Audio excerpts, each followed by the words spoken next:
Stewart R. Mott, philanthropist and heir to the General Motors fortune, was born in the Depression year of 1934 in Flint, Michigan. After the death of his father, the automotive pioneer Charles S. Mott, Stewart Mott began to create charitable trusts. They gave millions to causes such as population control, government transparency, and world peace. Mr. Mott also became a political figure, backing liberal candidates in the 60s and 70s, and becoming known as a maverick who had broken from his deep capitalist roots.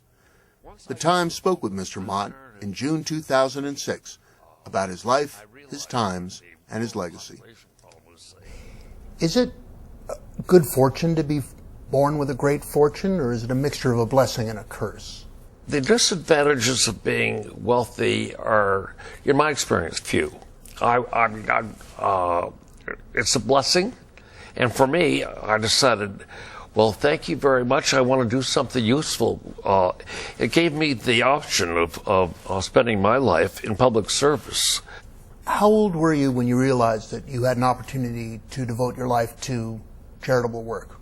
It was about age 24, 25, that realizing that I had inherited wealth and an adequate income to meet all my needs, that I saw an opportunity to start a Planned Parenthood affiliate in my hometown of Flint, Michigan.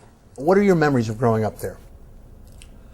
Flint, Michigan, during the 40s and 50s, during my so-called growing up years, very much a company town, factory town, most dependent on General Motors of almost any sizable city in the United States. And boom and bust, but the late 40s and 50s were definitely boom years because of the baby boom and the returning generation from World War II. And my father was still very important in General Motors, although he was no longer active. But Flint, Michigan seemed prosperous and on top of the world back then. He was very much vitally a part of Flint, Michigan, and served as mayor of Flint for 3 terms. Most people know Flint through the movie Roger and Me by Michael Moore. And what they see when they see that movie is the end of the industrial era and its impact on a company town. So Flint was, in my youth, a very prosperous town. One of the highest per capita income, thanks to the average wage of the UAW automobile workers.